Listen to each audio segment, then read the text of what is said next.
तर नमस्कार मंडळी, माझं नाव आहे प्रिया आणि आपण आज बघणार आहोत पुणेरी मिसळ.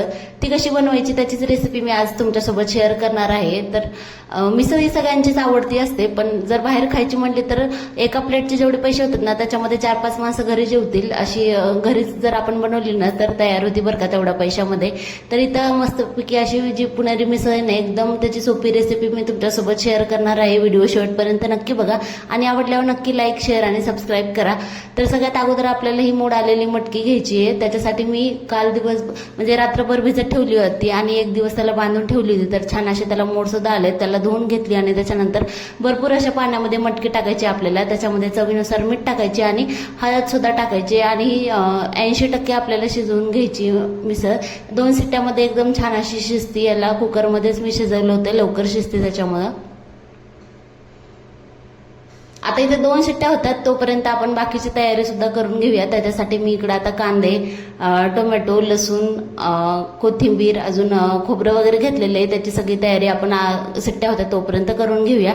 आता इथे 2 शिट्ट्या सुद्धा झाल्या, तोपर्यंत माझी ही जी तयारी आहे ना ती सुद्धा झालेली आहे. आता इथे मी मोठा कांदा चिरून घेतलाय, कारण तो आपल्याला भाजून घ्यायचा आहे आणि त्याची छान अशी पेस्ट बनवायची. त्याच्यामुळे इथं कोथिंबीर, कांदा, लसूण, खोबरं सगळं असं बारीक चिरून घेतलंय. आणि हा बारका कांदा चिरलेला आहे ना तो आपल्याला एकदम शेवटी लागणार आहे, त्याची पण अगोदरच तयारी करून घेतली. आता इथं मटकी सुद्धा आपली 80% शिजलेली आहे, अशा पद्धतीने तुम्ही बघू शकता. आता याच्यामध्ये पाणी जास्त टाकले, कारण फोडणीला आपल्याला हेच पाणी यूज करायचंय. त्याच्यानंतर मी लोखंडी कढई घेतलेली आहे. त्याच्यामध्ये आपल्याला छान असं खोबरं टाकायचं बारीक चिरलेलं. त्याच्यामध्ये थोडंसं तेल टाकायचं आणि लालसर होईपर्यंत त्याला असं परतून घ्यायचं.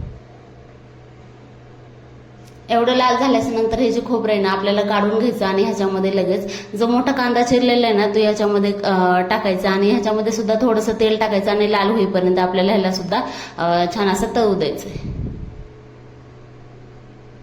इथं कांदा सुद्धा लालसर झालेला आहे. आता ह्याच्यामध्ये आपल्याला बाकीचे इन्ग्रेडियंट सुद्धा टाकायचे, म्हणजे टोमॅटो आणि हे सुद्धा टाकायचे, लसूण.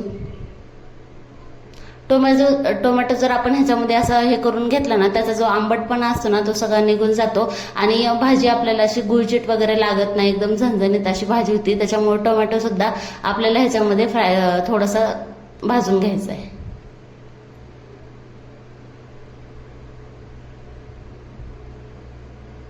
आता या सगळ्या गोष्टी छान अशा भाजलेल्या आहेत. ह्याला मी काढून घेते एका आता मिक्सरच्या भांड्यामध्ये आपल्याला जे भाजलेलं खोबरं आहे ना ते टाकायचं. भरपूर अशी कोथिंबीर त्याच्यामध्ये टाकायची आणि हे बाकीचं भाजून घेतलेले जे सामान आहे ते सगळे ह्याच्यामध्ये टाकायचं आणि छान ह्याची अशी पेस्ट बनवून घ्यायची. जर निघाली नाही ना तर थोडं थोडं पाणी टाकून एकदम स्मूथ अशी याची एकदम पेस्ट बनवून घ्यायची आपल्याला. त्याच्यानंतर इथं कढईमध्ये तेल घ्यायचं. आता तेलाचं प्रमाण थोडंसं याला जास्तच घ्यायचंय, कारण तरी वगैरे छान येते. त्याच्यानंतर ह्याच्यामध्ये जिरे टाकलेले आहेत मी. जिरे तडतडल्याच्या नंतर लगेच आपल्याला ह्याच्यामध्ये आता जे आपण वाटून घेतलेलं वाटण आहे ना ते ह्याच्यामध्ये टाकायचंय.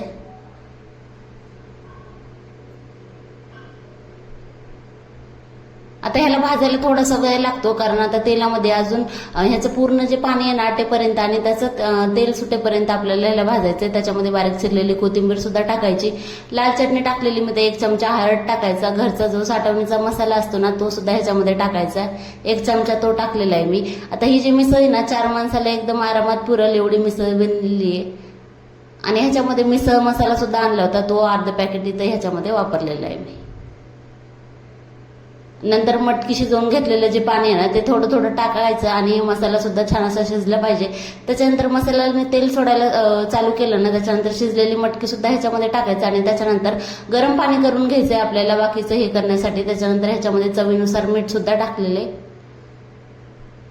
आता एक 5-10 मिनिटं उकळी येईपर्यंत ह्याला 5-10 मिनिटं एकदम लो फ्लेमवरती गॅसवरतीच ठेवायचंय. नंतर गॅस बंद केला ना अशी काही मस्त अशी तरी सुद्धा आलेली आणि एकदम दाटसर असा सुद्धा रस्सा झालेला आहे. एकदम सोपी पद्धत आहे ही. जर तुम्हाला आवडली असेल तर नक्की लाईक करा आणि सबस्क्राईब करा चॅनलला. त्याच्यानंतर मस्तपैकी आपल्याला लगेच ताट तयार करायचं. आता ह्याच्यासाठी मी प्लेटमध्ये जी मिसळचा रस्सा बनवलेला आहे ना ते ह्याच्यामध्ये आपल्याला हे करायचं आहे. त्याच्यानंतर असं काही ताट सुद्धा तयार केलं होतं. बघितल्याच्या नंतरच एकदम पोट भरायला असं मिसळचे ताट दिसतं नाही का, मस्तपैकी चिवडा, खमंग अशी एकदम लालसर आलेली तरी आणि त्याच्यामध्ये आता मटकी टाकायची आपल्याला, जे आपण हे घेतलेले आहे त्याच्यामध्ये. थोडीशी त्यातली मटकी सुद्धा बाजूला काढून घेतली होती. त्याच्यानंतर ह्याच्यामध्ये फरसाण कांदा टाकला, नंतर फरसाण टाकायचंय आणि लिंबाशिवाय याला अजिबात चव नाही. त्याच्यामध्ये छान असं लिंबू सुद्धा पिळून घ्यायचंय.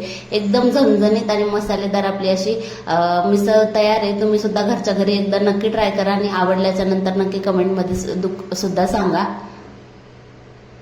भेटू पुढच्या व्हिडिओमध्ये. धन्यवाद. पुढची रेसिपी तुम्हाला कशाची पाहिजे ते देखील नक्की